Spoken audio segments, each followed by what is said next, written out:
My bra is giving me trouble. Hold on. Should have done this before I started filming.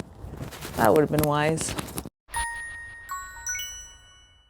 Hello everyone, and welcome to a new video. So today we're doing another funny secrets behind my cosplay photos video, which it's pretty self-explanatory, but it's basically taking photos that I have of my cosplays and telling you funny facts or funny stories that happen behind the scenes of those photos, because obviously cosplay photos, they're supposed to be very like romanticized, right? They're supposed to look all like, you know, put together and proper, and you know, you always think that like, wow, photo shoots are like this really seamless, beautiful experience, which sometimes they are, but most of the time there's funny shenanigans that happen behind the scenes. So that's what this series aims to tell you about. For the longest time, I ran out of stories to tell, because this is like part 8 or 9 of this series, so I've told a lot of funny secrets during my time on YouTube, and I had run out of secrets to tell until I went to Tsukino Matsuri a couple weeks ago, and now I finally have not really like fully stocked up. There's only gonna be like three stories in this video, but like stocked up enough to make a new video in this series. So let's get into it. For this first story, we are throwing it back actually a little bit.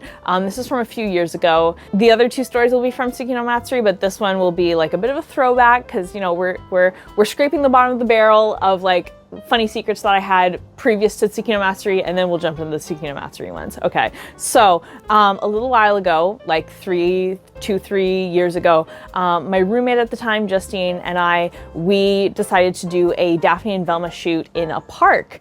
And the thing is that we live very close to a park, and so we thought it would be fun to take the studio lights and everything and do like a creepy night shoot in the park. So I will move out of the way so I can actually properly show you the photos. So here is one of the photos that we took. The thing that I realized all these years later, looking back at these photos, is that we didn't know it at the time, but you're actually not allowed to be in that park past sunset. Like literally the signs say like only open sunrise to sunset. We were there at like 9 o'clock at night, so it was like very, very much past sunset, very much dark. So we technically, I think, probably broke a bylaw doing these photos. Maybe it's not like as intense as like breaking a law, but we definitely broke the rules to get those photos, which I think is really funny.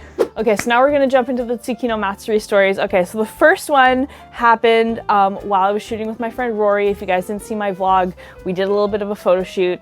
We did a couple of photo shoots during Tsukino Matsuri on Saturday. I was cosplaying Julie Joyful from Welcome Home, and he was cosplaying Lloyd Forger from Spy Family. Tsukino Matsuri is like this mini 2-day convention, and it happens at the Esquimalt Gorge Pavilion, I believe it's called, in Victoria, BC. So it's like a big park and a Japanese garden, and then there's like this building in the middle of it. So we naturally were shooting in the park / Japanese garden, which is open to the public. So we're shooting in this park. Here's one of the photos that Rory took of me. During this shoot, while we were trying to like take photos, this middle-aged man and his wife walked past us.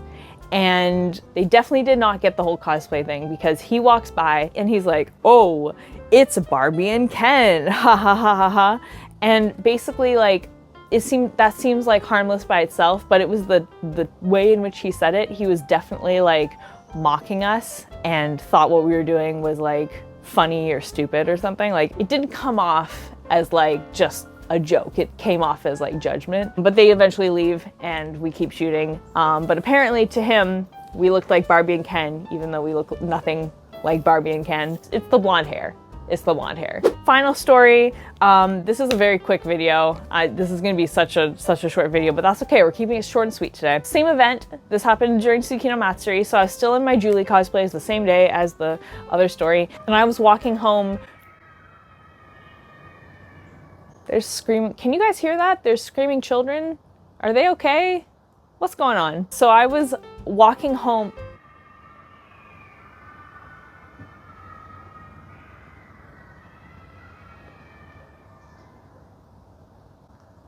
Can I actually film this video? I don't know. So it was the end of the con day. I had gotten a ride to downtown, so from the convention to downtown, because I went for dinner with some friends. And basically the plan was for me to get dropped off downtown and then walk the rest of the way to where I was staying. It's like nighttime. I'm walking home and I decide, because throughout that day, I was determined to take as many cursed photos as I possibly could, which was absolutely fantastic. I love taking cursed photos. It was a great time. So as I'm walking home, I'm the only person on the block. And so I decide that this is a good opportunity to take some more cursed photos. And I realized I had some sunglasses and I thought, okay, it'd be really funny if I just posed in the middle of the sidewalk with my sunglasses, did some cursed poses, and then was on my way. So I propped my backpack up and then propped my phone up against my backpack and then start taking photos. So for example, I have this one and you can see in the corner that there is a man walking by because it took me so much time to like actually get everything set up that I was no longer the only person on that block. So I had people walking past me while I was taking these cursed photos and I was like, man, I hope I'm not freaking these people out. Spoiler alert, I was freaking these people out. So this one man like walks past me and like doesn't say anything or do anything. So like shout out to that guy for being so chill. But then I'm taking this photo, and as I'm taking this photo, there's a couple walking towards me and they literally almost cross the street. Like I see them looking at each other and then like walking to the side of the sidewalk to cross the street, and then they decide against it and just kind of walk past me. So they almost crossed the street to try and avoid me because I guess I was just really freaking them out with like my T-posing. So scaring the public, as you do. So that's a really funny story from behind that photo. And there you go. There are 3 more funny secrets, funny stories behind my cosplay photos. I hope you enjoyed this. I'm officially out of funny secrets / stories from behind my cosplay photos. So hopefully as the months and years go on, I accumulate more, but for right now, that's all there is. So you probably won't see a video like this for a little while, but either way, I hope you enjoyed this one. Thank you so much for hanging out with me today. I'll see you guys all in the next one, but until then, Panda Faces, please be sure to take care. Bye.